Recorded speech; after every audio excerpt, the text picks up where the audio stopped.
Hey guys, welcome back. Today we're going to be talking about 3 awesome, pretty easy aquarium plants that I think everybody should at least try out once. And they happen to be the 3 plants that make up this entire jungle-style aquarium, or at least it's turned into a jungle-style tank with me not trimming it. So we're going to do that, and then we're going to talk about these plants. But first, I want to thank Skillshare for sponsoring today's video, a great website where you can find online courses and learn from experts with over 25,000 classes to choose from for all less than $10 a month. The first 500 subscribers to use the link in the description will get a 2-month free trial. We'll touch on this again later in the video. Alright guys, let's start trimming away here at the Japan clover. That is the kind of 4-leaf clover looking plant that's taking over the majority of this tank right now. It's one of my favorite plants for just that reason, its ability to just grow super fast and take over your tank. When you're an aquascaper like me, that's not always the best thing in the world. It means that you have to get yourself into the tank to do trimming kind of frequently if you want to maintain your scape, but it's also kind of a good thing because you end up with a ton of it. You trim it off, you can go plant it in another tank, you can spread it out in your scape if you're only starting out with a little bit of it, and so it's kind of a plus and a minus of this plant, but I lean towards it being a good thing rather than a bad thing. Something that I really like about Japan clover is just how green it is. There's not a lot of plants that have this exact coloration. It's hard to describe. The camera doesn't do it any kind of justice. It's just this super bright green that not a lot of other plants have. So if your aquarium has a lot of darker green plants, like let's say you have Java ferns, or maybe you have some Anubias, which also has that dark green coloration, this plant can really help to make things pop. It's very much a centerpiece plant a lot of the times, depending on how you use it. And again, its growth rate, when you got it in the right conditions, it's just gonna go nuts. You're gonna have a ton of it, and that can be a real good thing. We got it kind of cleared out here in the front, guys. You can see now, we can actually see the tank. I'm also making a mess over here. Should have put some towels down, but hindsight's always 20/20 when you're cleaning a fish tank. Let's talk a little bit more about this plant though. In this aquarium, I do have, I am running CO2, so there's a little bit of that going, and right now I have 2 of these Phoenix Planted Plus Fuse Ray clip LEDs running. I typically only run the 1 though.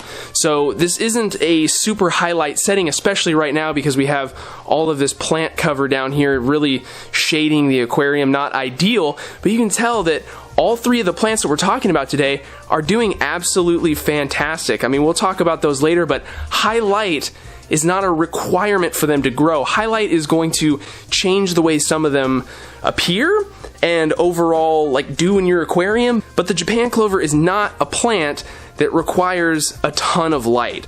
Okay, you can get away with moderate, even low lighting in a lot of circumstances, so I think it's just a great beginner plant. You can see that it's growing out of the top of the aquarium here.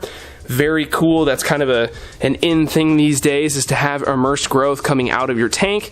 It looks really natural, and I mean, that just looks pretty sweet.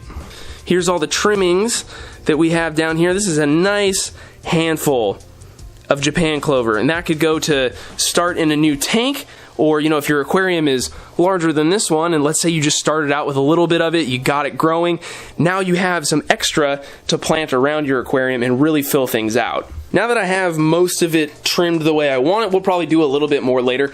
Let's get the other giant plant mass out of the way here, which is this Rotala Yaoye. Yaoye? Yeah, it's Yaoye. This is a species of Rotala that tends to be a little bit more on the pink side. Top side of the leaves of this plant will turn a nice bright orange reddish color if it's under high lighting, which again, in this tank it's really not, and it's also pretty much growing immersed here. So the leaf morphology is different. These are bigger leaves than what you'd have if it was just growing down in your aquarium.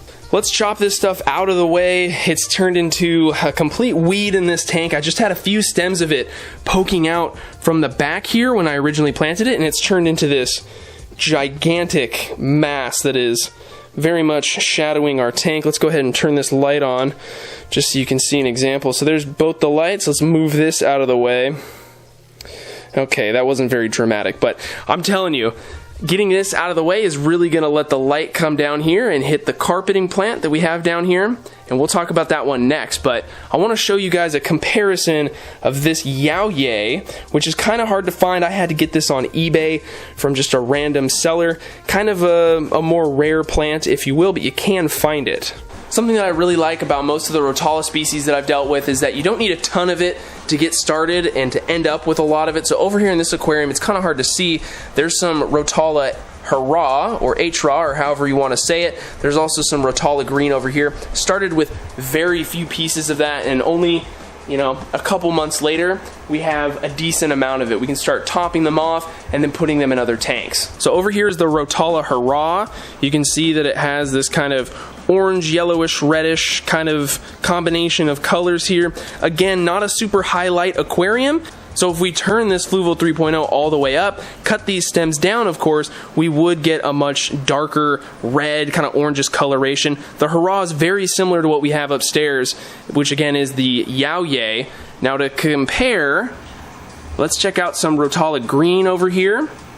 So this stuff, you can tell, is just green. It's not going to turn any kind of crazy color on us. It's going to stay more of that green color. So it just depends on what you're into. This whole aquarium right now is kind of in a weird stage. My Christmas moss is browning out a little bit while the other mosses are just doing perfect. So trying to figure out what exactly is going on here, but that's the next plant that we're going to talk about once we get upstairs and finish trimming. Let's grab my favorite scissors here, and let's start trimming this Yaoye out of the tank.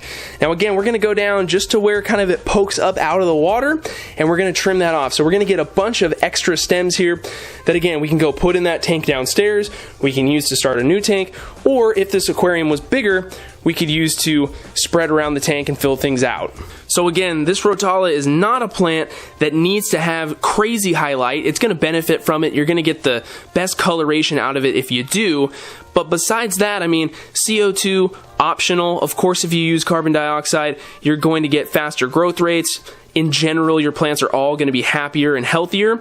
And then added fertilization, if you're having super high light and you're adding CO2, chances are you probably need to be adding fertilizer too. But again, it's not always 100% required and always in the same amounts. So I should have started with this, my apologies, but this aquarium is most often a moderately lit tank with the one light here, okay? So doesn't have high light. We have a moderate amount of CO2 being added, and then I do fertilize the aquarium with 2 pumps per week of Easy Green fertilizer. That is, of course, Corey's stuff. It was over on the other side of the room, but that's just what I use for this tank because I got into a rhythm of doing it. It was super convenient, not a lot of work, and it's what I stuck with. So the consistency is what won with this tank, and it's what wins with pretty much every planted tank you do. Before we get into the last plant we're talking about, guys, remember only the first 500 who sign up with my link will receive a free 2-month trial and complete access to all of the courses on Skillshare. So I think it's at least worth a try. You end up not having to pay anything for it if it's not something you're really into. I chose to take a course on photography, and now I'm working on a graphic design one to help me get better at what I know I need to be better at. The whole course took me a little less than an hour. You can learn a lot on this site in 2 months. You can just fuel your own creativity or learn more to better advance your career, and if you enjoy Skillshare, it's less than $10 a month after that 2-month free trial. So the last plant in this tank, guys, if you're familiar with this aquarium, which I know a lot of you are, but some of you might not be, the last plant is Monte Carlo. So that's the carpet plant that we down here, that's the lush green bottom that we have, and you can tell it's a little overgrown. So we need to chop this down about 50% of the way. We'll come down here with the scissors and we'll give it a good chop. We have a bunch of it growing down in the substrate here. We also have some pieces that are tucked into the lava rocks, so they aren't in the substrate, but they're still growing really well, and that's because Monte Carlo, for the most part, in my experience, what I've seen out of this plant is that it really is a water column feeder. It does have roots, but those roots are super, super shallow. I mean, it totally picks up, you know, nutrients down there, but you can get away with planting it on something inert like a rock or even wood, I guess, if you're a wizard, and you can still get this pretty good growth out of it where it creeps down and just really makes the scape look nice. You do want to trim your Monte Carlo. If it's not getting a lot of light, it's going to end up looking like this, where it starts to stretch out and find that light. When it has enough light, then it typically grows a lot more compact, and it'll start to droop downward like you see some of the pieces up here were starting to do before they got choked out by all the plants that ended up growing above it. Trimming Monte Carlo always creates a humongous mess. Thank goodness all of the stems and leaves and whatnot just float up to the top of the aquarium, so you can grab your net, scoop them out, and get your tank back to the way you want it to look. So here we are post-trim, guys. I mean, we got rid of a ton of plants in this tank, kind of exposed some areas that haven't seen a ton of light, but they'll all bounce back pretty soon.